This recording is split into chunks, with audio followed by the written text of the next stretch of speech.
Education meeting to order at 5:31 p.m. So where we are live streaming this meeting. In addition to that, we will be recording in case some of you couldn't attend tonight and would like to review it.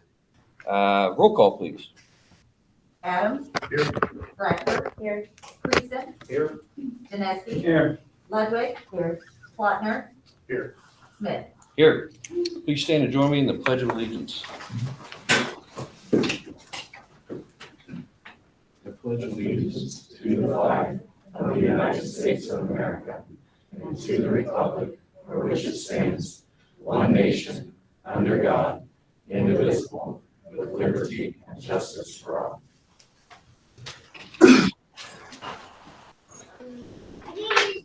We'd like to recognize our guests here tonight. Mr. Maynard, would you like to introduce them? Sure. We'll start out. I believe first we have tonight Ms. Kristen Dunker. She is the director from the Vermillion Association of Special Education, which is our cooperative in the county. And I invited her to come tonight, and just so that you know who she is and get a chance to share a little information. So thank you for being here.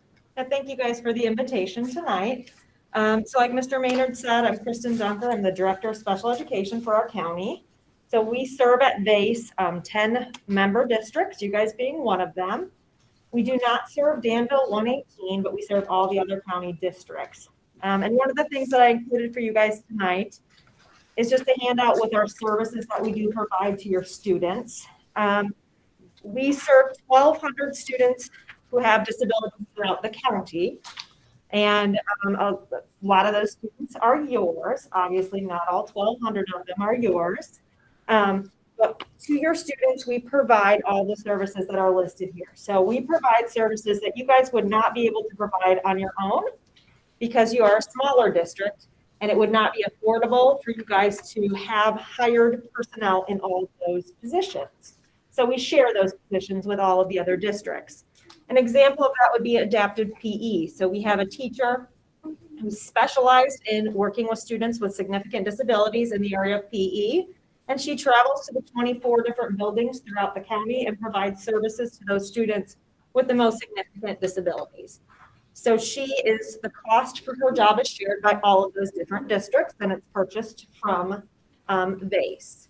We also provide other services such as audiology services and deaf and hard of hearing, vision services. Again, very small population. So those are services you guys would not probably be able to contract at a very good rate without being in a cooperative. So we are here down the road in Tilton in the old VOTEC building to provide you guys with those services, and then the administrative oversight. We do all the record keeping for the state databases for your district. We file your claims for reimbursement. I create a budget with your IDEA dollars to help you guys pay for some of the services. And like you know, with all the other budgets, it's very tricky. You can only put certain salaries into those budgets. Otherwise, you have to pay a TRS penalty. So we work really hard to get you the most dollar for your money there. And so all those services are listed. We also run Middle Fork School, which is a therapeutic day school, public school for your students who can't be served best in your home district. I've included in here on the third page for you guys, a part of data that I wanted to share with you. So it's the colored Excel sheet. This year, I looked at the school report card data, and it is always 1 year behind. So we're looking at 2019-20. And I wanted to highlight how well Oakwood District did in these different areas. So the first one is the percentage of IEPs that you guys have in your district. So of your total population of students, you guys are sitting at 12% of students with IEPs, and the state average is 15%, and then the cooperative average is 16%. So you guys are right on target, if not a little lower, which is what we want to see. We don't want to see over-identification, and you can see some of the other districts and where their numbers are. You guys are looking very good in terms of identifying kids properly. So what that tells me is that you guys have a solid tier 1 instruction. So your core instruction at the grade school level is very solid, and your students are learning appropriately. And if they're not, you have a good intervention system at tier 2.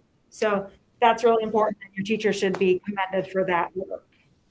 The next couple of columns are where the students sit in the school day. So the abbreviated E01, 02, and 03 are there. That simply means where do they spend the majority of their time if they have disabilities. 01 means do they spend most of their time with their gen ed peers in the gen ed classroom. That's what we want. The state tells us, the box in red, 58% of our kids need to be sitting in general education classroom a majority of the day and getting their special ed services with their gen ed peers. So you have a co-teacher coming into that environment. And you guys are at 50%. So right now, you're just a little bit below target, nothing to panic about. But this did happen with the pandemic a little bit more because some of those kids were pulled out to be homeschooled, less kids there to actually bring up your effort. But that is something that we want you to look at and to continue working towards, is having more kids with disabilities getting their services in the gen ed environment rather than pulled out of that environment. The other two, the E02, 03, are just, they get their services part of the day with their peers and then less than 40% of the day with their peers. And those numbers are just fine. You're right on target with the state. Sorry about my child over there. She goes to preschool here in town, and we live in Monticello, so I didn't want to take her back. So the next part would be your childhood numbers, so ages 3 through 5. And we've been working really hard at the early childhood level to correct some mistakes, some errors that we had over the past couple of years in terms of placement. So we had been placing our kids in preschool for all classrooms, our students with disabilities in there. But then we would say, we're going to pull them out for speech in the speech teacher's classroom. The state has asked us to try to cease doing that and push into the classroom more. So over the last 2 years, we've built a plan. We went to Springfield and got some training. We're in a cohort, and we've since fixed that. And I think next year, you're going to see that number above the 33% state target. So again, really good work there at the teachers at the pre-K level to close that gap. So those are really good numbers. Your district is in a solid spot here with identifying kids and where we're serving the kids as well. And then on the bottom is just a chart for our psychology staff and our speech language staff to look at how are they doing it in terms of identifying kids in the different eligibility categories, we call them. So first one is speech language. You guys are right on target with the state. Autism, you're right on target. Specific learning disability, you're right on target as well, just a couple percentage points high. Other health impairment, exactly on target. Emotional disability, right there. Intellectual disabilities, right there at the average. And then a developmental delay, which is for kids in preschool, right on average. So no different areas that I see you're going to get flagged for as disproportionate by the State Board of Education. And what we use this data for every year is just to talk through with our psychologists and our speech language pathologists to make sure we are not over-identifying, especially in different areas like emotional disabilities. We want to continue to provide supports rather than just label them as special needs. So really good data for the district, and we'll continue each year compiling this. There's a new focused monitoring system at the state where they're looking at some of this data. They have not looked at it for 5 years, but they've put in a new system this year, and they're going to start studying it, and they have a matrix that they will start scoring each district on. So this year, you guys scored in the highest range. We just want to make sure we continue to come out away with those great scores. So we're compiling this and working with teams on that data. Any questions about that? All right. And then the last thing I have is I wanted to share with you guys a court case that has come out of this pandemic. And my reason for sharing this is because I know that you guys are in a hybrid model and having some discussions about if you're going to continue a hybrid model or if you're going to be bringing kids back 4 or 5 days a week for more time. And I just highlighted a couple things in here I wanted to share with you. This is out of New York.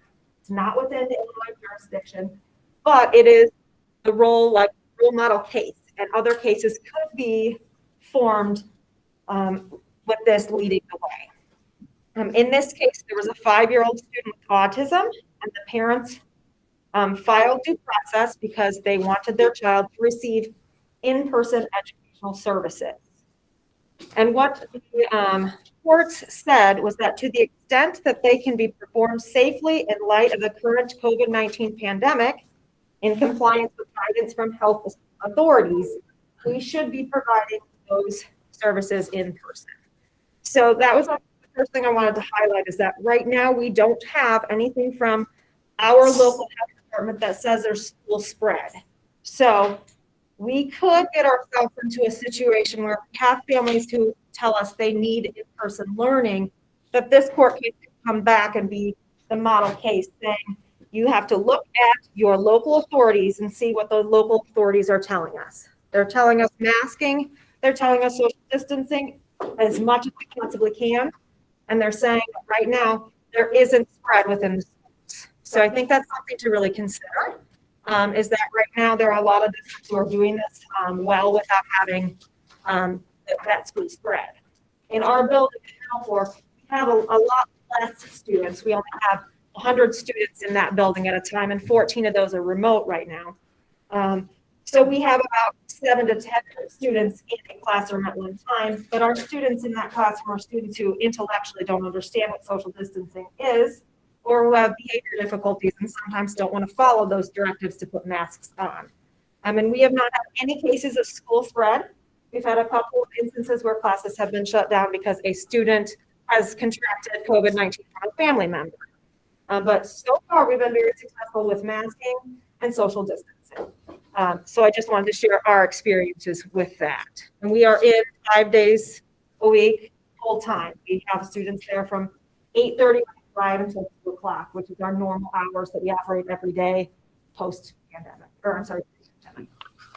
And then the other thing I highlighted in here is that one of the things that came out of the case was that the court found that the district failed to explain how a tablet device that was sent home for remote learning would meet the students' needs. They failed to implement an individualized and tailored to the students' needs during remote learning. So one of the things that you guys really should be doing is ensuring that a student can actually successfully make an educational benefit with a tablet, with a computer. So as much as we want to say remote learning is a great option right now in the pandemic, we have to take data, we have to actually prove whether or not it works for our students with disabilities. So we do progress monitoring every quarter. What the special ed teachers should be doing is looking at their progress monitoring data and saying, which of these students are successful? Larry's not. He needs to come back. And he needs to come back 5 days a week. And we need to start making special guidelines for those students. If we have data that says, Larry's doing wonderful, Mr. Maynard is doing great, remote is good for him, then I'm not as worried. But I'm worried when we have data or lack of data that shows that they're making a progress in light of their circumstances and in light of this pandemic. And that is the Andrew F. case that went to the Supreme Court about 3 years ago, tells us that's the standard. So I just want to give you guys a copy of that and just ask you to consider that when you guys are doing any decision making in the future about fourth quarter and what changes you may or may not put in place. And then we're happy to support you with any of those recommendations. My teachers are happy to share what they have done and what has been successful and has not been successful with their students with disabilities in the building. Any questions? Anything that I can answer for you? Thank you guys for letting me come tonight to present. And if you need anything from VASE, please don't hesitate to reach out to us. That's what we're here for. We're here to serve you. Ms. Dunker, Yes. thank you so much for being here tonight. It's a pleasure to have you as a guest and just very informative. I appreciate the information. A couple of quick questions. One would be, you shared this interesting situation coming out of New York. So I know that our attorneys in Illinois, Brandon Wright, for example, that you have a close relationship with, and you're someone that I connect with when we have situations that we need to be aware of and make sure as a district we're, taking care of our kids responsibly and in compliance. Are there any things that he is sharing with you in terms of just alerting us as school districts to keep in mind that might be in line with some of what you shared here? Absolutely. So individualized remote learning plans are necessary for all kids. So that's what he's going to say is we have to look at all of your students with disabilities in the district and make sure that we have a specially designed plan for them that reflects their needs and reflects what has been promised in their IEP in the past. And then we have to design that in a remote plan. We have to make sure we follow that remote plan. And then he would say the same thing that I just said. If that remote plan isn't working, if we have data that shows that student's not making progress, that student's not logging in ever, we can't get them to attend. They sit in front of the tablet for 2 minutes and then they're looking everywhere else. He would say we need to hold IEP meetings and we need to tell students that their free and appropriate public education is only served appropriately. They're only going to make progress in light of their circumstances if they're in a building, and we have to make a special program for them.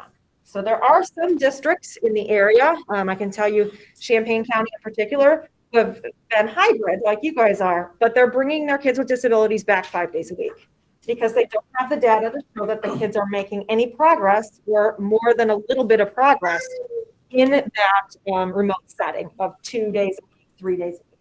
So those kids come back and participate in a longer day, 4 or 5 days a week. So there are districts who are facing those challenges and legal counsel has guided them that way. And that is what Brandon would tell us to do. Thank you very much. Listening to short stories.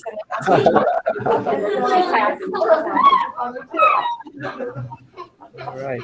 It's going to be tired for you tomorrow at school. Just so you know. Anything else? Thank you very much for tonight. Thank you. All right.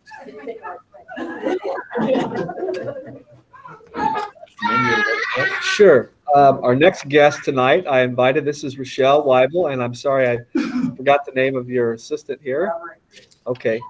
Thank you both for being here tonight. Just for the board's information, I invited them to be here tonight because I've been working with them for several months on the fact that our copy lease, as you've been hearing me talk about for the last couple of years, is going to be expiring in September. And so they have put together a proposal, for us to be aware of. And so I think Rochelle's going to present some of that tonight, and you have information in your packet as well. Hi, everyone. Rochelle Weibel, Larry said, and just to kind of give you a background, I've been with CDS Office Technologies about 4.5 years. Rob's got about 22 years on me, so that's why he might be better to answer technical questions. But we are a family-owned, veteran-owned company, and I think we're the only copy company in downstate Illinois that is veteran-owned, so we're very proud of that. We're on our 50th year. We've got about 11 offices in Illinois. So just to let you know, we're small enough to care, but big enough to take care of you. CDS also offers pretty much anything in an office environment. They handle furniture, supplies, cameras, entry systems, IT service, which goes hand in hand now with copiers, as we know. One tidbit that you might not know, be good for trivia night, is that if you get pulled over in the state of Illinois and the officer goes to his car, his squad car to check you out, get your information, he's doing so on a CDS laptop. And when you film Joe with the camera, he's also filming you with a CDS camera. So once you get to that point, though, we can't help you out. Some neighbors of yours that we service, just to kind of let you know, we're in the area. PepsiCo Quaker and Bungie are customers of ours. Vermilion County has about 30 of our machines, and we've been a Vermilion Advantage member for 20 some years. And of course, we take care of their copiers too. So the reason that we started a discussion with Larry, I've worked with Larry before, and I think he is familiar with the machines that we're talking about, is that you guys are having some service issues. So we plan on alleviating those service issues several different ways. One would be to install new machines, because as we all know, new doesn't break down near as much as old. The second thing is we have service techs that can get here the same day. We actually, if a machine's down, we try and get there within 4 hours or an hour if it's a school district, to be honest. We kind of put you guys up above a little bit. We also have myself that takes care of all the training. If we're fortunate enough to get the bid, I'll actually spend a day or two here at the district office. You can schedule the teachers in when they need to be. I'll stay here all day, make sure everybody gets all the information they need.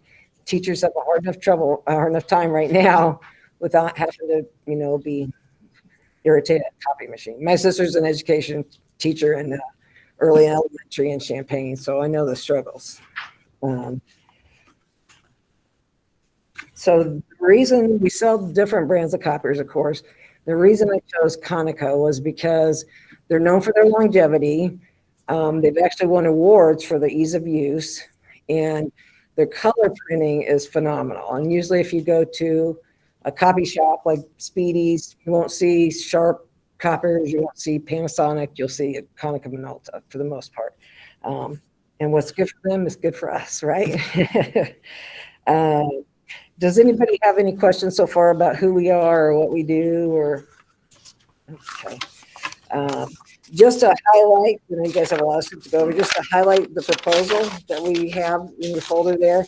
There is some more information on the left side. There's some spec sheets of the actual copiers we'd be installing if you want to go as far as to do that. The first page is different ABC options on how we could set the leasing and the service. A would be current as it is now. B, make a few changes. But C is what Larry has really been interested in. And that is to basically keep color copying to a minimum at the district, but also the high volume copiers that are at the schools to boost their speed a little bit and give them. So right now, as on the financial end, there's a comparison on the next page. It says like for like. And what that means is that's just an explanation of if you were using CDS right now, as opposed to having the RICO machines, this is what it would cost you. So not a huge savings, but there's a savings there. But you also have to add in the fact that we're going to alleviate some of those issues for you while we're doing it. So, and there's two ways to handle maintenance. What maintenance is on copiers is there's a per copy price. And every time that you run so many copies, that puts money in your maintenance program. And that maintenance program means that they come and fix, labor parts, delivery, mileage, whatever it takes to come fix the copier. That's your service. That's your maintenance cost. And we can do that where you just pay a certain price, and that handles all of that for you.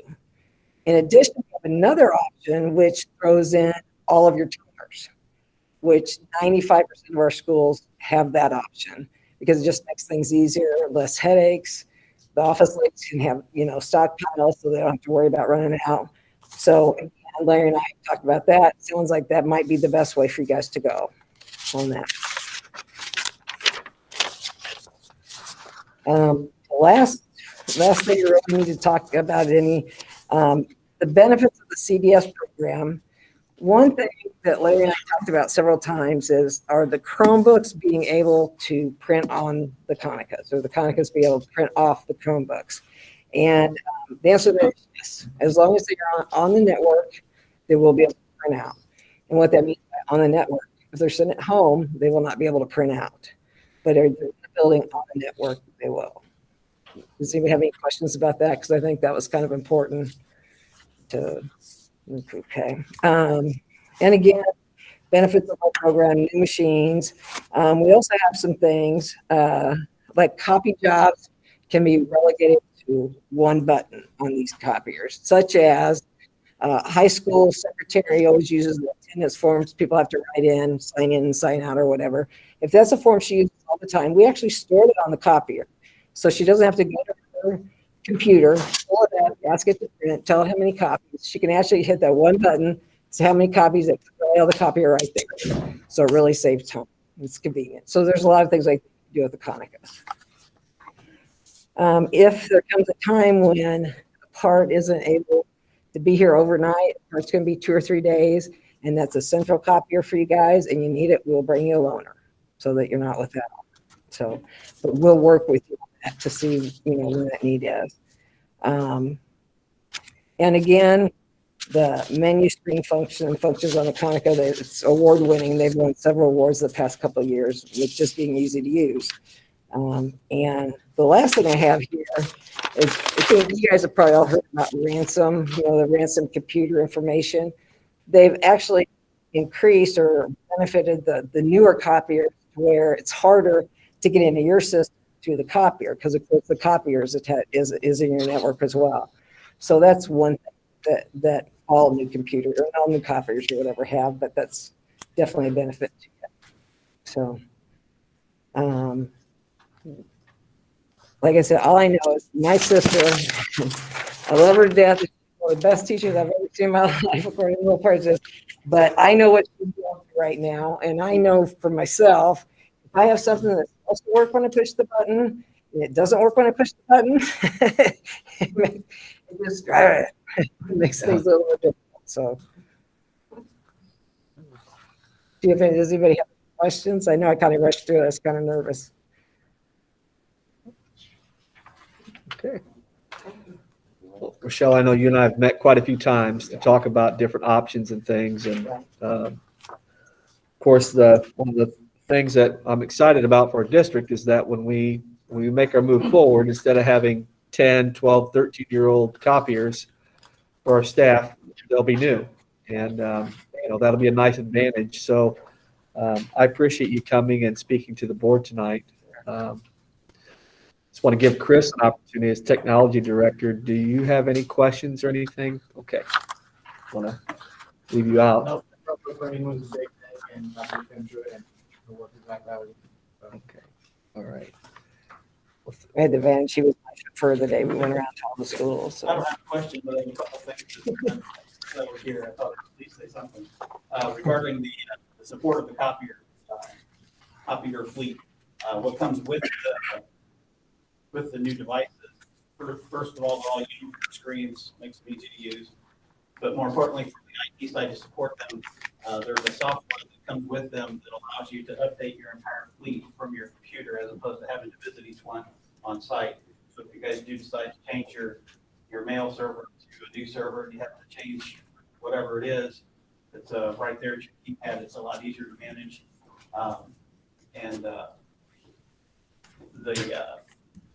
The service, the supplies and meters, the copy costs are all covered under your maintenance agreement, included in a software that monitors that for you also. So there's no having to go get the meter once a month or whose turn is it to do it.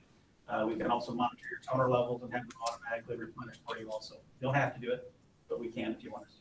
Okay. And Thank then- you. Programmer system, I own it in 6 months. It's a lease. It's basically more about a rental.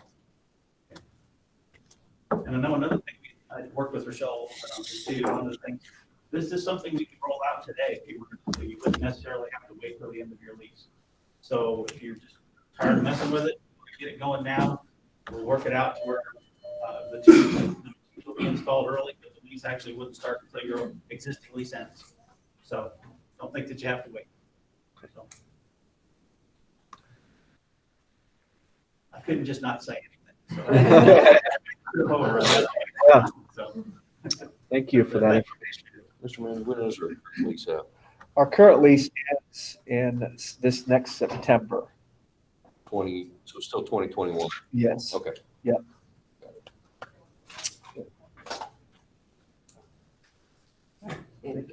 Blair has my information. If you guys think of anything after the meeting, I wish I would ask that, or I'm gonna tell her don't worry about it, it's horrible, whatever.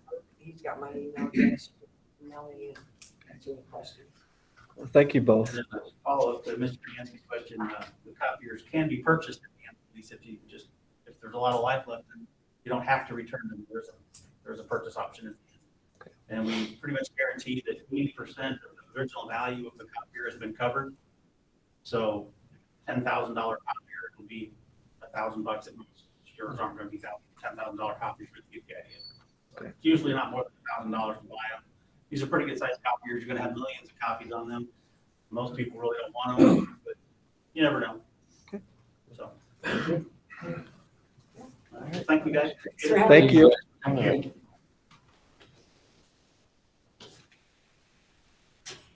Public comment. We're in our public comment segment. According to our policy manual, when addressing the board, please identify oneself and speak up to 3 minutes on a topic. Do we have any public comment?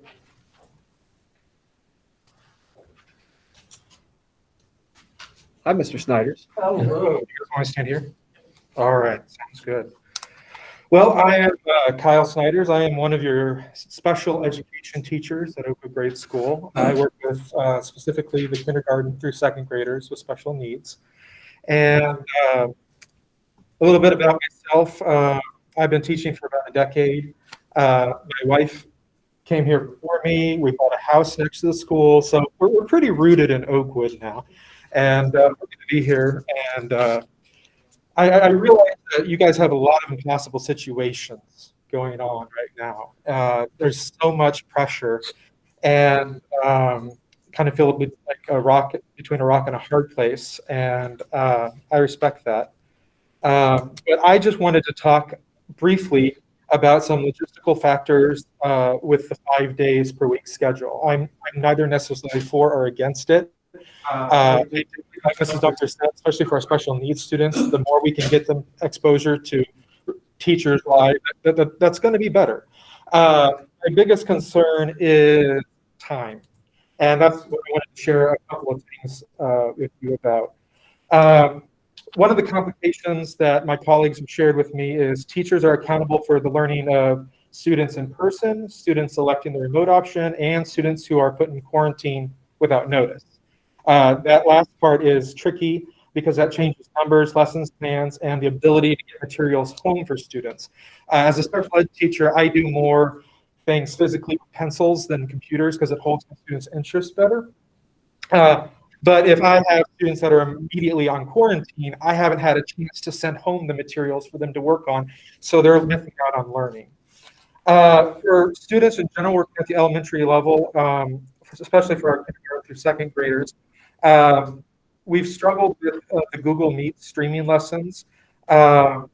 It's partly developmentally with the students. They really don't have the attention and focus to maintain focus for long periods of time, plus they're learning how to read, so they don't have that advantage. The problem is can be compounded by technical issues if they're not turning on the iPads right and stuff like that. And while it works for the older students, a significant portion of OGS, it's hard to just do streaming instruction for these remote students. So I'm again thinking, if we go to 5 days, what's it going to be like for our remote students and our quarantine remote students? Educators with grade school don't really have necessarily a 150 to 315 work time because of the way traffic works at our building. They create a logistical problem. And although it will probably mean our rider line will lengthen, especially in the morning, which may push back the start of the school day. But speaking of the 150 to 315 time that we're supposed to be working with our remote students, we're going to be monitoring those lines and everything. So we may not get back until, I don't know, 2:25, 2:30. Then we have less time to work overall. Wednesday, I'm going to kind of go into special ed mode now. We hold on our IEP meetings on Wednesdays currently. IEP meetings can last between 30 minutes and an hour. We have 30 to 40 meetings probably left alone in the school year. And being able to block out time for this is going to be a real problem. Even with that time at the end of the day, we might be able to squeeze one in, but it's going to be a tight fit. With any change to schedule, all special ed teachers are going to have to amend every IEP in the district because it's set up for a hybrid model right now for the 2 days on, 2 days off, and that's how the IEP reads. But we can't legally keep that if we're switching to a 5-day-a-week model. And again, I'm not saying it's bad. I'm just saying it's going to take time to amend these IEPs and whatnot to reflect the new model.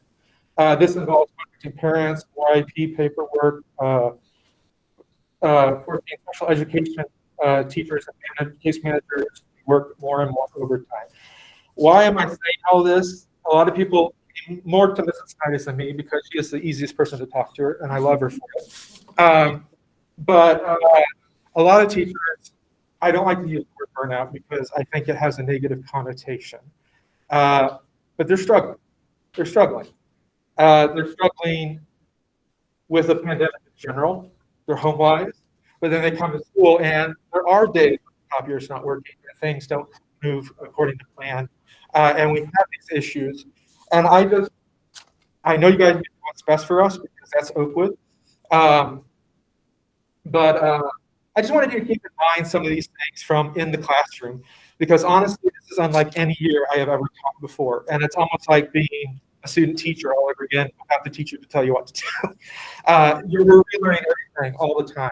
And so I just want you to be mindful of that at the time it's going to take. Solutions, I'm not sure if I can believe remote Wednesday someplace, but what could we have earlier dismissal that day to get in some of the special ed meetings and stuff like that? Wednesdays are not an option, perhaps an earlier dismissal every day to account for the car rider line being longer and then being able to have an hour or so of IEP time, because our subs are also very limited right now in the district. It's just the state of all districts, but it's not feasible to pull out teachers for special ed meetings. You have to have a special ed teacher and a gen ed teacher for that meeting, plus the principal, and it's just not going to be possible to do that in that short of time. So I just ask you guys to think about it. Just think about it. And I really love working for you guys. I love the district. Most of all, I love the kids. And they are learning and they are growing. And like Mrs. Dunker was saying, some of them are learning at a different rate, and some of them need more time and need to be back. And so I completely understand all of everything we are juggling together as a team. And I just wanted to represent some of the teachers at Oakwood and bring this information to you. And thank you personally all for all that you do for our kids, because it's a remarkable district, and I am honored to work with the people I work with, including all of you. So thank you. Thank you, Mr. Steph. Oh, any questions? Anybody else wish to address the board? Mr. Richardson is ready to address the board. Okay. We'll move on to communications. Mr. Maynard, I think, has a letter to be read. Sure. Do you want me to sit here or go there? Wherever you're more comfortable, I can do it. Okay. I'll just sit from right here. So the couple communications, first of all, this one says, Mr. Maynard and unit office staff, thank you for the beautiful plants in memory of my mother. This was very thoughtful of you and very much appreciated. Thank you for everything. Greg and Becky Miller. Mr. Miller is one of our custodians who sadly lost his mother recently. And when we have those things happen in our district, we want to send our condolences as well as gifts. So just want to share that with the board. The other communication I wanted to share tonight is in regards to, in the midst of all that we're sorting through right now, of course, I do get some communications from parents, and I've had some very good communications from parents. I've had good communications from staff members as well. And this one, I felt like when I received this one, I felt like this one really kind of brought together the theme of all of the other correspondence I was receiving. So I reached out to this parent on the phone and asked her if it'd be okay if I just read her statement kind of as a representative. And she said, yes, please. So I'm going to read this. This is from Mrs. Kendra Kinney.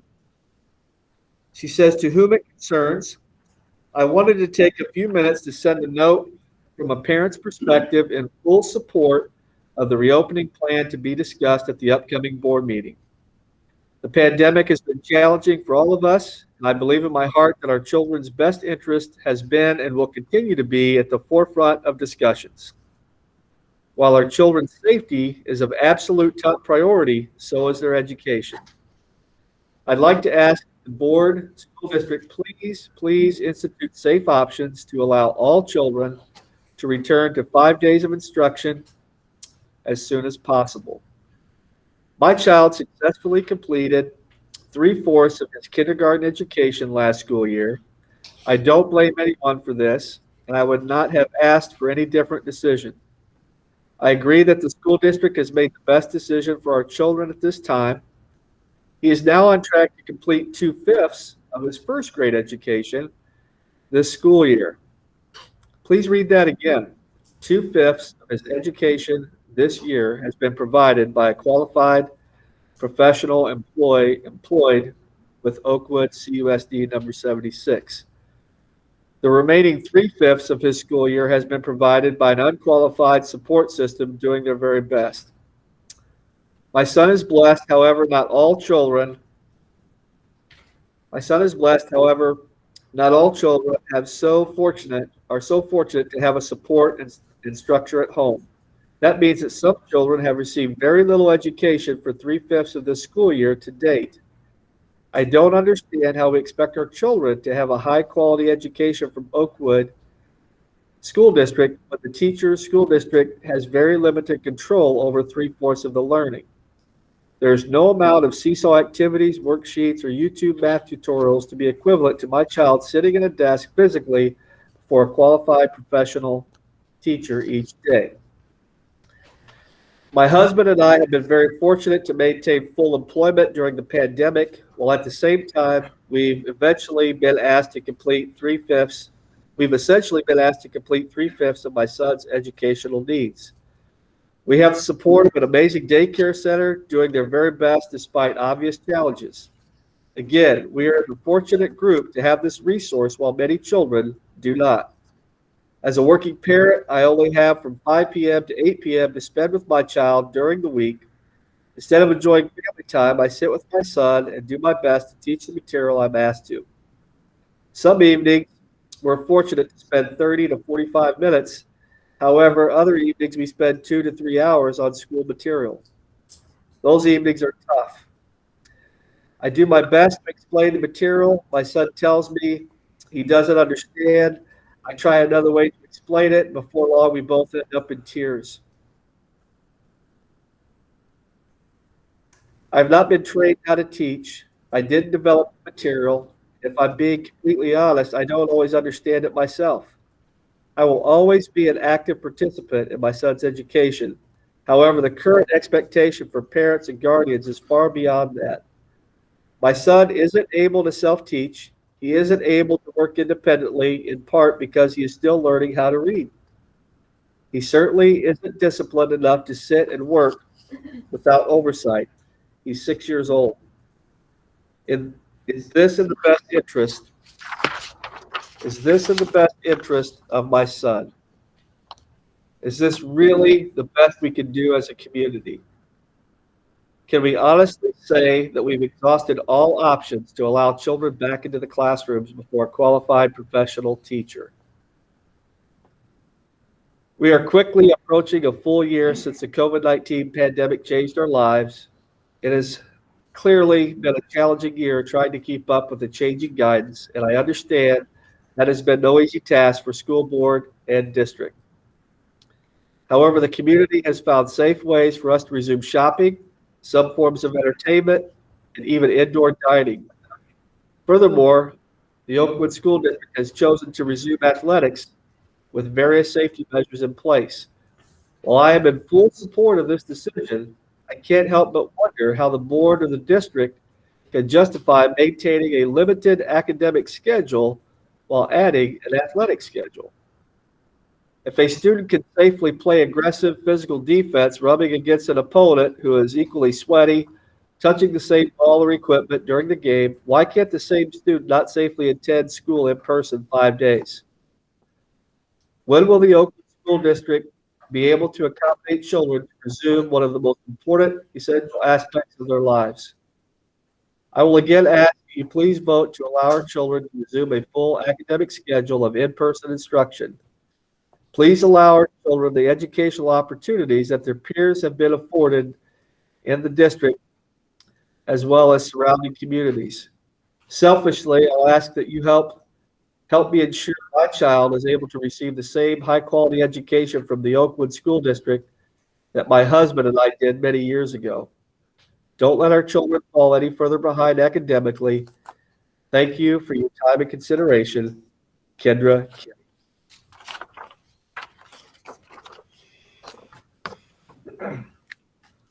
Thank you, Mr. Maynard. Agenda item number 6, consent agenda. Did everyone have a chance to read the consent agenda as presented? Okay. Do I have a motion to accept the consent agenda?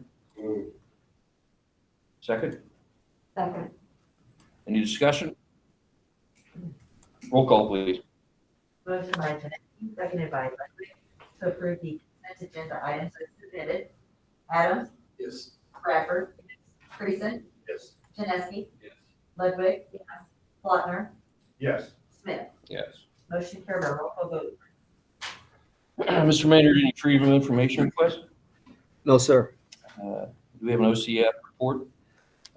We do not. Did I mention last month, I can't remember that we were not going to be doing the banquet this year due to the pandemic. Okay, I just wanted to make sure. OEA, So, Mr. Johnson, there's a moment now for the OEA report. Is there anything that you all would like to share? thank you. Agenda item number 10, administrative reports. Ms. Kimbrough. For my board report.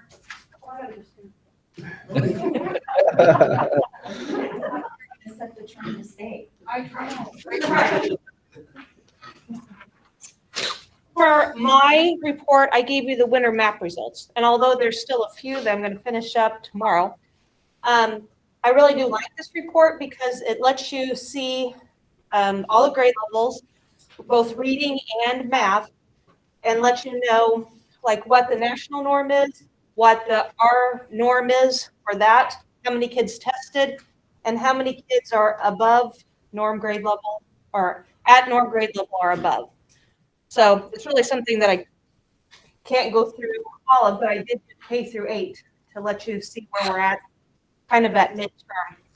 Now, there's not as much weight put on winter because it's a benchmark. So there are some things that maybe we just haven't gotten to yet, but this is our first fall to winter, first time that we've had a gap because we did not get spring in last year.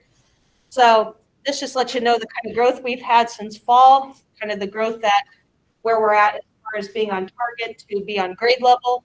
And then hopefully those scores increase. And then at the end of the school year, we'll have a better idea of where we stand. When talking to NWEA, I had a webinar, and I've also talked to some curriculum coordinators who are also using NWEA, and they are finding that math scores are really bad. So ours kind of show that a little bit, but I don't feel like they show it as badly as some of the other ones. And they said first grade really took a hit. That seemed to be where a lot of scores failed because kids didn't finish kindergarten last year. And so that's a big sentences, and like there's just so much stuff learned in those last 3 months, and our kids didn't get them. So our first grade teachers are making up for that and then kind of falling behind in the regular first grade curriculum because of that. So I understand why that is where it's at. But I just wanted to give you an idea of where we stand right now with, I would say, 99% of the scores. And I think I got 5 more at the grade school to do. So, but anyway, do you have any questions about this? Just quickly, the first one is how many kids tested. The mean grit is what our average is. And then the norm grade level is basically the national norms. So where we compare with that. And then the last one. And I also like how it gives you the percentage in low average, average, high average. So you get a really good picture of where we stand at each grade level. And we just go K through 8 with that. And then we'll do, as far as I know right now, we will be still doing assessments. There's a waiver out there. I don't know what will become of it. So I'm just going to plan on doing WIDA here before too long, and then going to IAR and to science and to SAT and moving forward in spring. So, okay.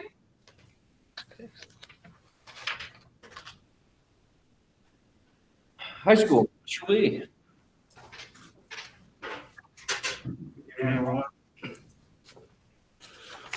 Brag a little bit real fast. Our academic challenge team took first place in the DACC regional. It's Division 700. This used to be called WISE for those who've been around a while. Division 700, which means we're competing in schools in the regional between 300 and 700 students. We probably could have been in the under 300 group because we're right at that 298, 299 line, but Mr. Fenton just went ahead and entered us into the 700, and you see we did all right. Came out in first place of the regional. This was done remotely this year, but we're trying to make everything as normal as we can for these kids. So they all had to come into school one day, and they all took the test at the computer screens, and then everybody else had a whole week around the area to do these, and then about a week later, we got the results back. So I went ahead and listed the results on my board report for you guys to see how we're doing. The sectional is coming up. To give you a little bit of history lesson, it was almost a year ago that we were going to the sectional that Eric and I got together and we said we can't go. It had to be Thursday the 12th or Friday the March 13th last year that about this happened. So that's where we're going to. So our kids are going to go to the sectional. I don't know what that means. I don't even know the date yet. But they have qualified for sectional. They'll be moving on. So we're very proud of them. As Michelle mentioned, the next big thing for us will be the SAT. We're going to head into the practice SAT. We're going ahead. I know the waiver is out there, but we're still going to go ahead and start planning for that. And Mrs. Lee has got the practice SAT lined up for February 24th. And then we're going to have to figure out what we're going to do with all the other students in April when we have the regular SAT. Talk with Ann today a little bit about graduation. We are still planning on having an outside. We've got a stage rented. We're going to be on the football field. I'm not looking forward to this, but we decided to go ahead with the 1 o'clock time on Saturday. I may be sweating to death. So anybody wants to sit on the stage with me, be prepared. And if we can get a mister to keep us cool up there. And I think we'll do the 3:30 time. So times will be the same. It'll be on Saturday instead of Sunday, with that Sunday as our rain date. So we'll start getting that information out. We just sort of made the final decisions today. We want to let you guys be the first to know what we're doing there. John's not here, so I'll real quickly talk about athletics. I will just say this. He is working his tail off. I had the job as AD for about 10 years, and it's a great job, but you're on top of the game. Normally, when we hand out those schedules to you at the beginning of August, we know every official, every bus. We know everything we're doing. Right now, the IHSA comes in and says, we're changing it. And 2 weeks later, our parents and kids want to have a game. It's just not that easy. He was trying to get officials for a game Monday night, 2 nights ago. We still didn't have it. The game was on the schedule. The parents thought we had a game. We didn't have officials. That game, luckily, the weather ended up turning bad. Didn't have the game anyway. But he sits there all day long, calling, reaching out, trying to find officials. And once that gets, then we got to get the buses. And, you know, people think this is easy. These things just appear. Salt Fork just cancels games because they had a breakdown. Well, that's fine, but now we want the game because we've only got 6 weeks to get games in. So it is a struggle. He is working hard. The coaches have been great working with him. We're going to have this crazy overlap here coming up where our basketball seasons are going to overlap with our football, volleyball seasons, soccer seasons, and we're not sure how this is going to go, but the coaches are working together. They have been great. Our boys basketball team is 3-0. They are playing St. Joe tonight. In fact, I would like to be over there watching, but only one administrator can go. I'm trying to deal with that. I'm staying home watching a lot of games. But that's another example. We lost the boys basketball game last night. St. Joe said, hey, we need games. We got officials. So now we're working with Char to get buses to get over there and do that. So this stuff is constantly moving, and John is working hard at it. He's doing a great job. Girls basketball team is 0-2. Is that right, Jesse? 0-3. They'll play tomorrow night. We're going to do boys senior night Friday. We're going to do girls senior night next Monday. It's not going to be the traditional senior night, but we wanted to get these in early in the year to recognize these kids, probably get their parents a few more spots in the bleachers, introduce the kids in front of everyone. I feel it's at least we can do. Our cheer's got a virtual competition coming up. My daughter-in-law is a cheer coach, and she is panicked about this because we don't even know what a virtual cheer competition looks like. But she's going to put it together, and then that gets sent on to state. They're also going to be able to do a little sideline stuff for basketball. Once again, we're not sure how that's going to work, so we're trying to figure that out. And then football sideline too. Soccer, football, and volleyball all will be starting in early March. we cross our fingers that'll all work out all right. Okay? Any questions for me? Mr. Leary, is any districts not participating in sports? Not that I know of. Everybody's 100% in. Everybody's in. Even the schools that are almost all remote, like the Champaign schools are, they're participating in athletics. Okay. Thank you. Thank you, Mr. Lee. Mr. Rhodes. Mr. Clerk.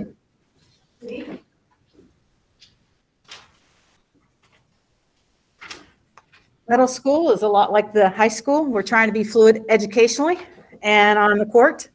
Our 7th graders are working on their U.S. Constitution requirement. Our 8th graders are working on their poetry projects. Everybody's writing. Everybody's gizmoing in science. We are moving our education forward. And what I like about MAPS is our ESSER grant has allowed us to have a program called IXL, and that ties with our MAPS. We can take kids' areas that they need to have strength on, and we can assign skills. So that's something we're going to be working on Friday, so we can build those up for us and move our kids forward and build a strong foundation. Our PE classes had a badminton tournament, and they are small but mighty, and they love it. We have a class of 6, and you would think there's 100 kids in there sometimes. They just love to be in the building. We will have our kindness challenge next week. It was supposed to be this week, but things got a little crazy. Volleyball and boys basketball are in season, and we live stream them on our OGHS parent team. And when not, the other teams are nice about sharing links so our parents can view those things. Our girls volleyball 8th grade night is tomorrow night, and our boys basketball was supposed to be Monday, so it will be the 22nd. Girls basketball will start in the beginning of March, spelling team tryouts, and they're looking at a way to have Scholastic Bowl maybe a couple weekends and do a tournament. We really want to provide opportunities for kids to be together, and that is just huge. Again, we're looking at filling skills and moving our kids forward. And that's all we have. We're just moving right along. Thank you. Any questions? Ms. Lopez.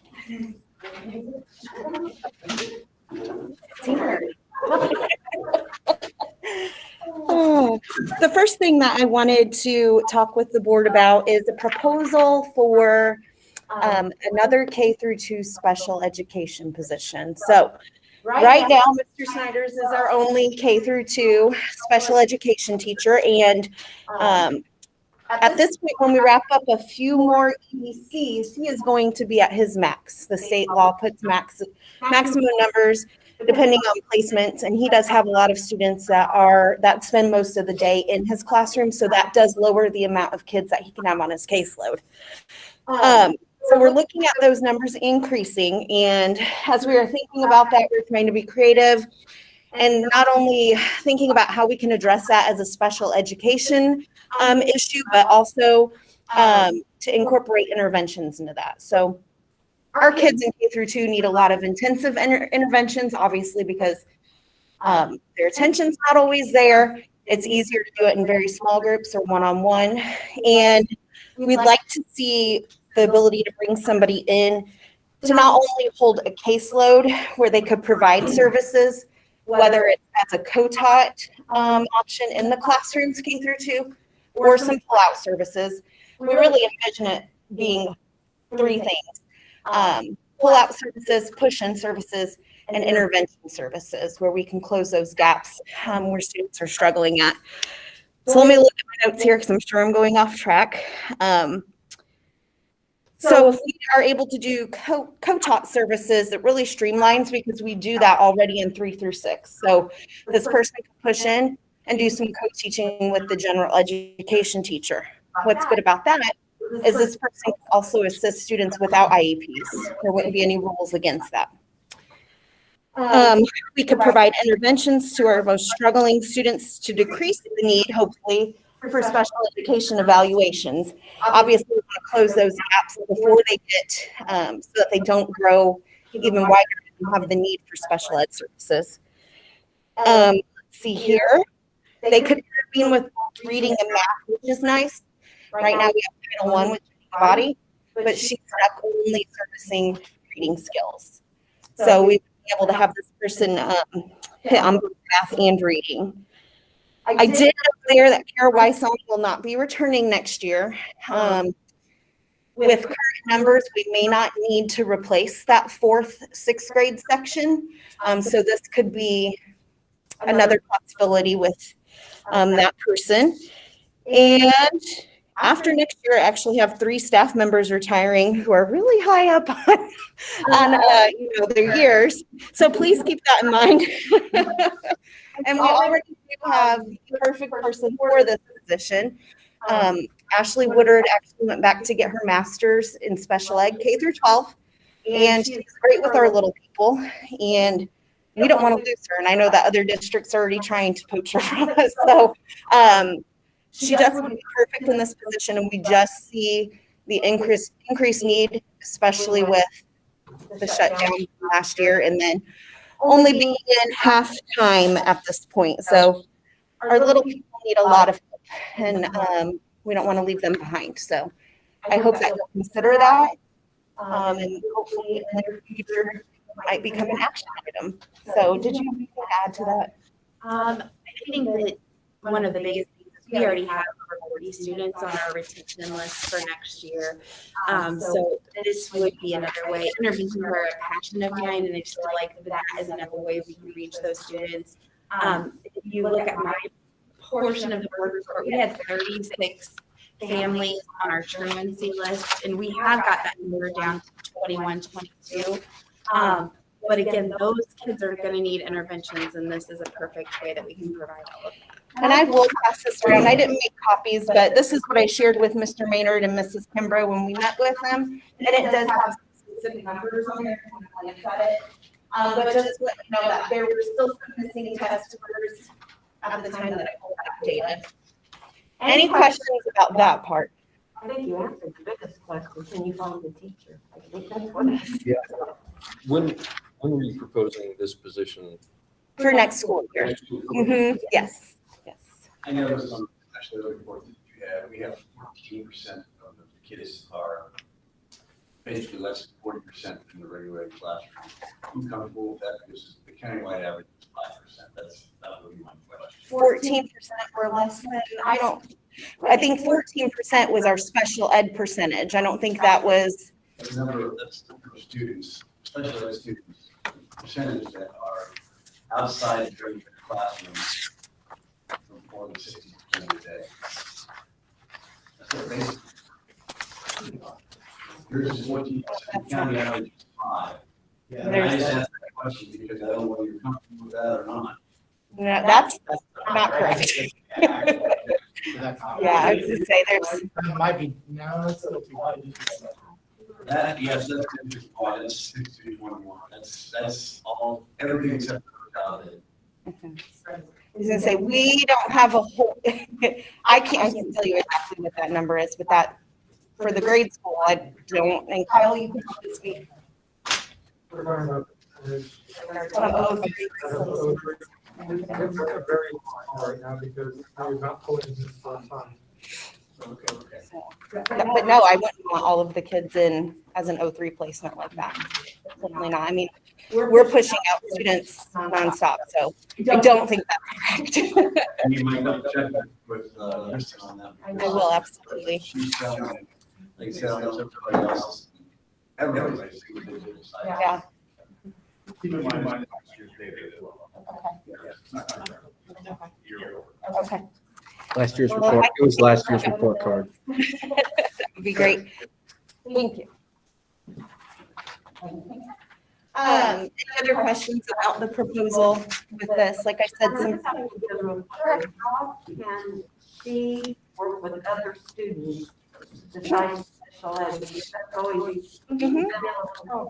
Right, so if you are a co-taught teacher and you're pushing into the general education classroom, those students with IEPs would still get their specific goals and their interventions and skills met. But that teacher can also work with other students in the class that don't necessarily have IEPs. Right. Mhm. So that has worked really well in 3 through 6. It really has. Any other questions from Ms. LaPennis? And then just a shout out to Mrs. Hale. She has been doing her annual kindness initiative. And then there's a cute picture of my friend Catalea with Mrs. Hale there. She received a positive office referral and a pat on the back. So she got the We're All Wonders books. And so that's been really fun. We're getting ready to wrap that up. Anything else? Okay. Thank you. Thank you.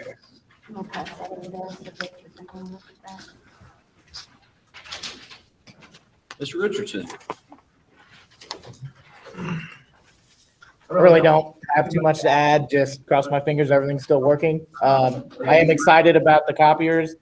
As long as I've been here, we've never had new copiers. We've always worked with old retail copiers. They have been a pain. If you just ask the secretaries in any of our buildings, they go down probably at least once a month at the grade school for sure, because as many copies we run through. So that's something that going towards next year, if we get that going in, that'll be really good.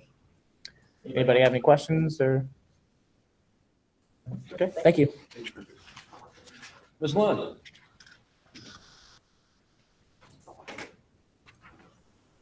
I don't really have much to add other than what's in my board report that you guys saw. I did want to let you guys know one of my concerns about going 5 days a week is with busing, we got it. We can follow ISB guidelines with 50 people on the bus. A majority of our routes right now have 47, 48 kids on the bus, and that 50 includes the driver. I added 2 more students today on a bus, so I am fearing that we're going to have to start turning students away because we're not going to be able to provide transportation. I don't know. I know we've had a few, like I think I had 2 at the grade school today that were coming back remote. I don't know if we have a lot more kids coming back that way, but that is, especially after, adding some Friday and then adding some more today, most of our routes, when we go back 5 days, 1 or 2 kids we could add, even trying to move things around. We just, with that 50 limitation, I'm really fear we're going to have to turn transportation away from parents if they need it. I just wanted to let you guys know about that. Any questions from Ms. Lund? Thank you. Mr. Sidney, I think I seen you earlier at times, so. Let's see. I don't think we had anything. Okay. Other than in the snow. Mr. Maynard. Sure, just a few things here. The Oakwood Education Association has approved a seniority list for the district that gets sent over by DILA every year, typically in February. So that gets approved, and that's what that is later in terms of the action item. And also the proposed Vermillion County calendar for 2021-22 is included in that as well. So all the districts basically are approving that. We have also set calendars for the following 2 years beyond that, but I feel like in case I approve it, you've got time in case there's an error that you find out later that you get to go back and undo what you did. So just focusing on the one calendar later, your action items. As you know, you saw the report, there's a lot of information. I think Mr. Lee explained it well. Just the challenges and difficulties of school districts right now, 7 through 12, trying to function, with activities and that type of thing, and just the challenges they have are like no other time. And I just commend all those involved, Mr. Lee and Mrs. Burton and Mrs. Odell, for just working and putting together the very solid guidelines that we have for spectators and schools, our procedures we have, and visitors, and for parents. I think you all are managing it extremely well and doing the best that you can. I know that we have the National Federation of High School, opportunity here as well. I know Mrs. Burton, you've been doing some Facebook Live, and so there's a lot going on right now. Although several of us others, administrators, are chipping in to help Mrs. Burton a little bit with some the load that she has on her plate in terms of supervision. So we're just all hands on deck working together. So I want to thank everyone for that information. Financial report I gave you, it's our typical cash flow, just to kind of keep you abreast of where things are going.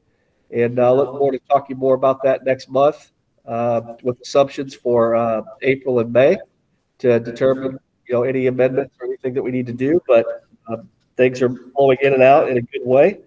As you know, we've got the ESSER 2 money that will be coming later on towards the end of the year.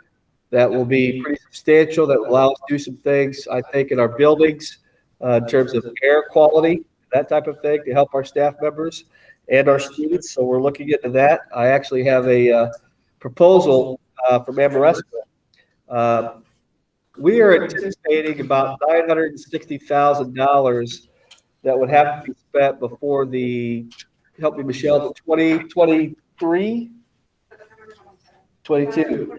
Yes.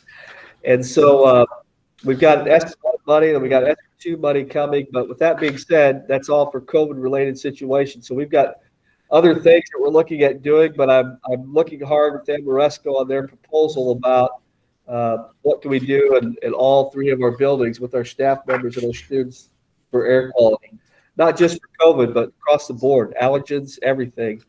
And so they are doing this obviously in schools all across the country right now as people are returning to school for more in-person learning. It's just another way to say we're committed to having a safe place for our staff and our students. So the proposal I have with all the three buildings, which I can talk more about, next month, but I'll be pushing some information out to you, is it would probably be about $580,000 of that 960 federal grant money that is allotted to us to do something of that nature if the board chooses. Okay. Let's see, we've got the 5 essential survey that's coming for parents, teachers, and students, which will be starting to move out here pretty quickly through our buildings. I'll take care of one for our parents through the district website and get information out of that. I know that our administrators will be working with our teachers, and also our students are getting feedback as well. A lot of the questions this year are unique. They revolve around COVID. And how are we doing? How are we managing? How do people feel about the plans that we have in place and that type of thing? So I know there's been a lot of surveys, the last couple of years. I've done a lot of that, but this is one that goes on our school report card. It's required, and I think it's beneficial. So just wanted to kind of make everybody aware of that. More information to come.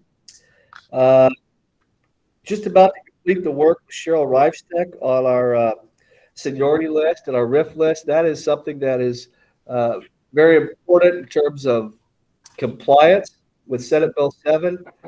And our school district needed some work on that. This whole thing started, I think, what was it, Mr. Janeski, about 2012, Senate Bill 7, I think? Yeah. And so it's 2021, 22, and our document, it's a spreadsheet that's got about 7 tabs on it right now, and before it had 1. So we've got it up to speed now. We're more compliant with what we have to send to the ROE. So got about 70 hours tied into this right now, trying to get this ready to go in the event that we would have to make decisions in the future, with reduction in force or anything of that nature. So been working on that, and let's see here. There is a TRS resolution that has been provided to us to take action on, and then it got pulled back by the attorneys, and now the attorneys are pushing it back out. So that would be next month, and it's basically a TRS resolution that we are required to approve that basically allows for another benefit plan opportunity available to our teachers, but it's not something that the district would be participating in terms of putting money into. It's just simply something provided by the district that is for the employee themselves. So we'll get more information on that out to you as well. So that's kind of been back and forth. And I wanted to let you know that the Press Plus Online, our board policy manual, is online now. So now we can take the next steps moving forward with our updates and make things work a little bit smoother, a little quicker, and always be up to date with the backbone of our organization, which is policy. So that is all I have as far as a general report right now. Thank you, Mr. Smith. Mr. Mayor, any questions from Mr. Mayor?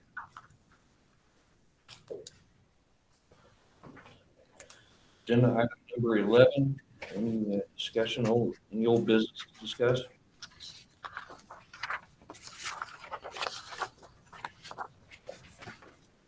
Mr. Mayor, any old business? No old business, I'm sorry. Do I have a motion to enter closed session to for discussion on collective bargaining at 6:46 PM. So moved. Second. Roll call, please. Who seconded? I'm sorry. Oh, okay. Motion by Ludwig, second by Plattner to enter closed session at 6:46 PM. Bradford. Friesen. Yes. Janeski. Yes. Ludwig. Yes. Plattner. Yes. Smith. Yes. Allen. Yes. Motion carries. Do you want to say anything to our guests? Do we have public? Well, we'll be returning. Oh, okay, yes. Mr. Richardson, do we have people watching right now? Okay, please let them know that we will be returning. We're going to get a closed session for a short period of time. And we're going to suspend the recording for just a few minutes.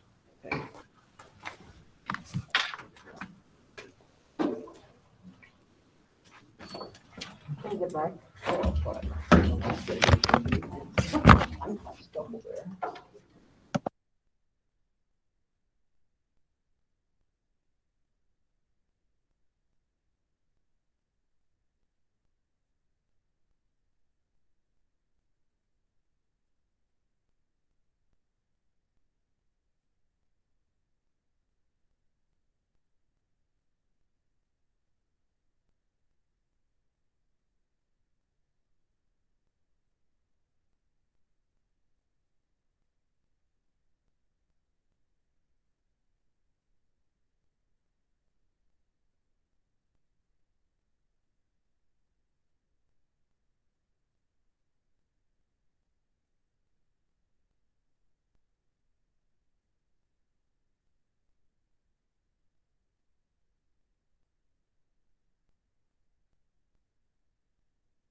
Are you ready?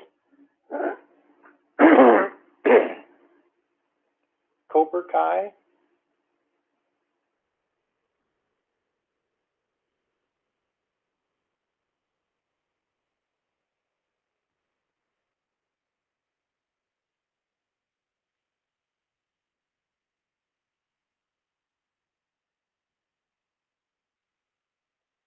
I'm going with Germany. It's not the World Cup. The surprise factor. It's surprising what a bad choice it is.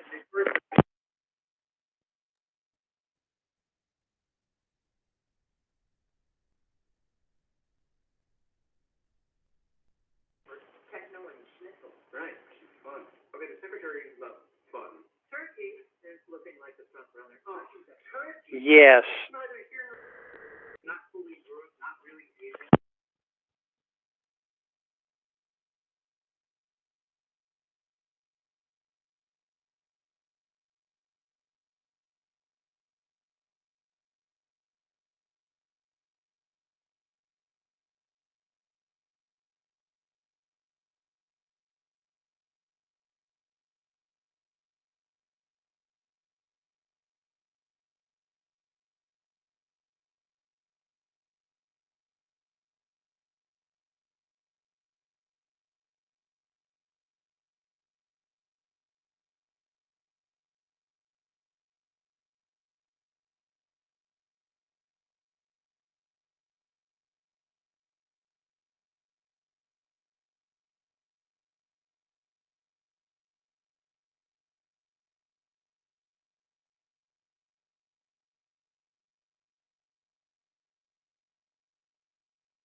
Be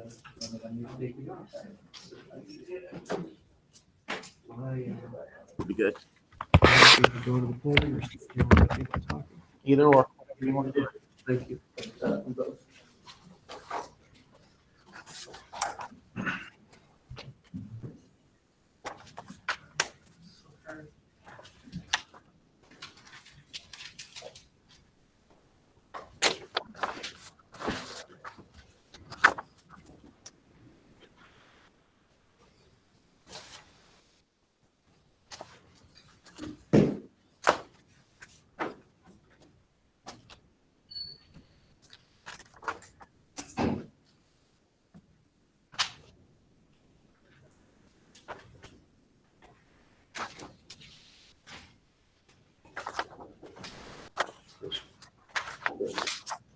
Yeah, we're good. Do I have a motion to re-enter open session at 7:40 PM? Second. Roll call. Motion by Faulkner, seconded by Ludwig to re-enter open session at 7:40 PM. Friesen, Yes. Janeski, Yes. Ludwig, yes. Plattner, Yes. Smith, Yes. Adams, Yes. Bradford. Yes. Motion carried by roll call vote of 3. Agenda item 13, consideration and action. We have a recommendation for us to adopt a 2-year village agreement for the student resource officer. Mr. Maynard? Yes, this is basically us just continuing our agreement with the village. And this agreement is up as well as the baseball field one, but they're making some adjustments on that one. So we wanted to go ahead and continue moving forward with our student resource officer for the school district. So I would ask tonight that if you have any questions, please ask. Otherwise, I'd recommend that you approve that tonight. We have a motion to adopt a 2-year village agreement for the student resource officer as presented. So moved. Have a second? Second. Any discussion? Roll call, please. Motion by Friesen, seconded by Plattner to approve the student resource officer as agreement as presented. Janeski, Yes. Ludwig, yes. Plattner, Yes. Smith, Yes. Adams, Yes. Bradford, yes. Friesen. Yes. Motion carried by roll call vote 4. Agenda item 13.2, we have a recommendation to adopt the district employee seniority list. Mr. Mayor? This is just a routine mention. We'll do this every year. You've already had a chance to see it, and the association has had a chance to see it, so I would recommend that you approve that tonight. We have a motion to adopt the district employee seniority list presented. Move. We have a second? Second. Any discussion? Roll call? Motion by Janeski, seconded by Bradford to approve, to adopt the seniority list as presented. Ludwig, yes. Plattner, Yes. Smith, Yes. Adams, Yes. Bradford, yes. Friesen, Yes. Janeski. Yes. Motion carried by roll call vote 5. Agenda item 13.3, we have a recommendation to adopt the proposed 2021-22 Vermillion County calendar. I spoke about this a little bit earlier in my report. Nothing new to add. Recommend that you would approve this tonight. We have do I have a motion to adopt the proposed 2021-2022 Vermillion County calendar as presented? So moved. Second. Brenda. Any discussion? Can I ask a quick question? Is this a county calendar again, or is this, is the county doing this together? Yes, at our last meeting, I think all of the boards had already approved it for the most part, because as you know, Mr. Janeski, it has to line up with base and has to line up with VEDS and TAC and all that. There may be a district or two that is going to have a slight adjustment on this. For example, what they might do around Easter and that type of thing. But for the most part, everyone has agreed to this in the county. Any other discussion? Roll call. Motion by Bradford, seconded by Ludwig to approve the Vermillion County calendar as presented. Plattner, Yes. Smith, Yes. Adams, Yes. Bradford, yes. Friesen, Yes. Janeski, Yes. Ludwig, yes. Motion carried by roll call vote 6. Agenda item 13.4, we have a recommendation to approve the academic fourth quarter educational plan. Mr. Maynard? Okay, thank you very much. So I think what I'll do is I'll just, if it's okay, just take a minute and catch us back up from where we were at the January board meeting last month on the 27th. As you know, that a lot of the discussion I provided that night had to do with, we talked about vaccinations for staff that have all had the opportunity to be vaccinated, and we're in that process right now. As a matter of fact, this week, those that chose to do that will finish up with their second round, and we've built in a remote learning planning day on Friday to help them with that because of the after effects. You know, they may be sick, and that keeps us moving. So we wanted to help them. We also talked about the quick change in January with IDPH and IHSA with athletics and how that kind of impacted us, if you remember. And I talked about how as that has happened and has forced us, as you've heard about earlier tonight in the board meeting, it's also caused us to take a look at our current plan of hybrid. If we're going to have students out participating, why can't, you know, you heard this from the parents tonight, why aren't we in person more and having more contact time with our students and teachers? So we've been talking about that. So at the last board meeting, after meeting with the association president, we had some discussions. I needed to put something out there for you as a board as an initial proposal to get us started. And so with that being said, you'll remember that the proposal I put out there was at 8 a.m. to 1:40, which is what we're doing now. And it was also a situation of 5 days a week, March 1st being a potential slow entry, March 1st with the grade school, March 8th with the junior high, March 15th with the high school. And so we talked about that, the district continuing to reinforce the CDC, IDPH, and ISB guidance for risk mitigation. We discussed it at the last meeting as well, and you directed me as superintendent in my scope of duties for the district to bring forth a recommendation tonight for your consideration and action. In the meantime, since that directive, I've had a couple of meetings with members of the association, administration. There have been some board members involved, and listening to the concerns of the association to find out, you know, what are the things that we need to know moving forward to bring forth the best possible plan for our students, but also keeping our staff and our students safe in doing so. So we've been having those discussions and looking at that. And then you saw that as I gathered information from the attorney and liability provider, VACE, every single stakeholder that works with our kids, our district in some way, I needed their input. I needed everyone's help to bring forth the best possible recommendation that I could tonight to do what's in the best interest of our school district. So with that being said, you saw that I had put out what my recommendation would be tonight. Okay, I sent that out, I believe, on Saturday. So everybody had a chance to look at it and see it and know what that is. That recommendation, I've not had a chance to have discussion with the board since all these meetings have happened and conversations. So we had a chance to talk about some things this evening together to see where we're at. So I have a recommendation for you tonight that I would like to put out there for our school district that I think is in the best interest of our students and still keeps our staff and our students safe moving forward.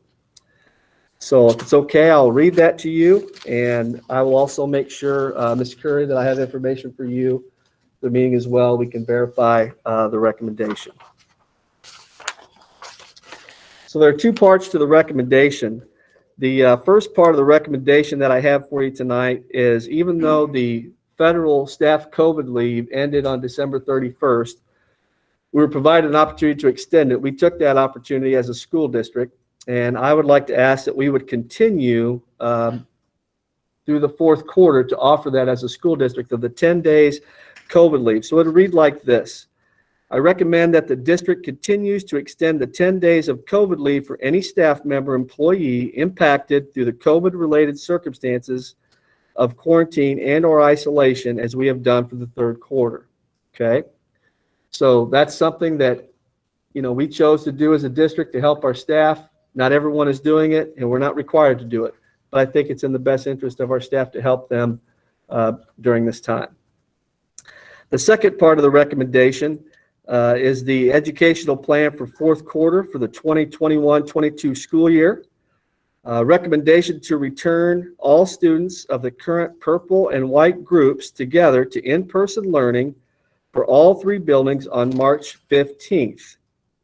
Student attendance day hours are 8 a.m. to 1:40 p.m. Monday, Tuesday, Thursday, and Friday. The Wednesday will continue to be a remote learning day that will help our staff members with instructional delivery as well as planning and serving with our educational students with IEPs and Section 504 students to make sure that we're meeting those accommodations. So that is the recommendation that I have for you tonight. I do want to mention that parents and guardians of the purple and white groups that are currently committed to in-person learning, they may choose to opt out of this plan and transition fourth quarter to fully remote if they feel that's in their best interest. And also, just to remind everyone that we will continue with the CDC phase mitigation decision-making and learning models based on levels of community transmission. And our risk mitigation will continue with temperature checking, hand washing, mask wearing, the physical social distancing, contact tracing, and extensive cleaning of the building, which I think would also help us on those remote Wednesdays since we'll have more children in the building as well. That is my recommendation for the Board of Education tonight for your consideration and action. Do you have any questions for me?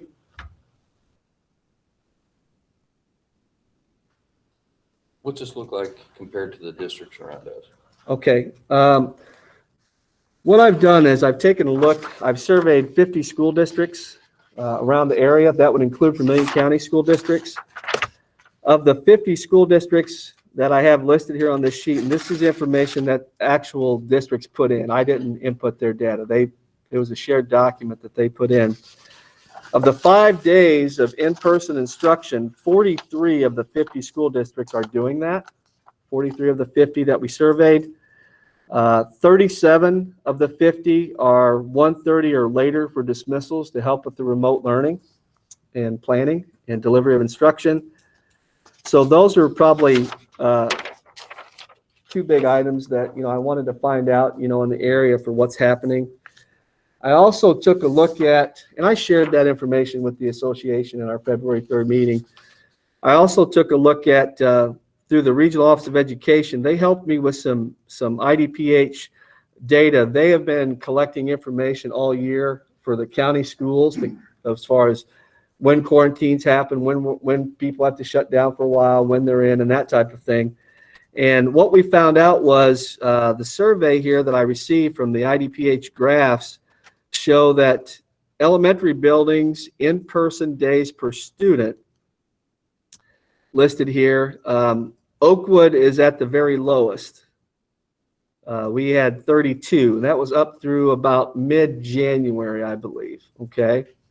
So that's when this data came in. And then the junior high buildings, so to give you an idea, 32 being the lowest, which was us, the highest was 88. There were a lot of 80s and 70s. And then that's about the top half. And then below that was 55 or less. As far as in-person days, contacts with students and teachers, the junior high buildings, the highest was, it goes 89, 83, 82, 79, 67, 49, and we're at the bottom with 35 days of in-person instruction. The high school building in-person days per student range from 83, 81, 75, 70, 66, 49, and again, we were at the bottom at 37 as a school district. So our average days in attendance versus comparable to student enrollment was 34 and a half. So I'm just trying to collect not only conversationally, but some data to give the board information that you need, before you make decisions about our school district. Does that answer your question? Yes, thank you, Mr. Mayor. Any other questions for Mr. Mayor?